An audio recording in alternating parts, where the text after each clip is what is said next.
হৈ গ'ল লাষ্ট এবাৰ নালাগে তো আজি মাৰি আছোঁ বাইচেপ আৰু বাইচেপটো অকণমান ইম্পৰ্টেণ্ট হয় কিহৰ কাৰণে ইম্পৰ্টেণ্ট হয় বৰ্তমান গৰমৰ দিন আহি আছে আৰু গৰমৰ দিনত যদি এনেকৈ টি চাৰ্ট পিন্ধি কোনোবা ছোৱালীৰ ফ্ৰণ্টেদি খোজকাঢ়ি যাওঁ তো বাইচেপটো অকণমান যদি ডাঙৰ হয় তেতিয়াহ'লে ছোৱালীয়ে ন'টিছ কৰিব বাকী তেনেকুৱা একো কথা নাই মই এনেই ধেমালি কৰিছোঁ এনেকুৱা একো নাই যে বাইচেপ ডাঙৰ হ'ব লাগিব বা ছিক্স পেক লাগিব তেনেকুৱা একো কথা নাই খালি হেল্ডি থাকিলে হ'ল আৰু ফিট হৈ থাকিলে হ'ল তো সেইটো কাৰণে জিমলৈ আহিছোঁ বাকী মোৰ এনেই হাতকেইটা বাইচেপকেইটা এনেও অলপ সৰুৱে খালি মোৰ এটাই পাৰফেক্ট এইটো বাকী এবাৰ ফুল হ'ল বডিটো দেখাই দিওঁ আপোনালোকক চাই লওক বহুত দিন হ'ল দেখুওৱা নাই তো চাই লওক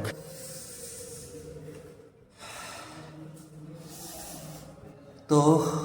এইটোৱেই মোৰ সৰ্বশৰীৰটো বাকী বছ আকৌ নেক্সট ভিডিঅ'ত লগ পাম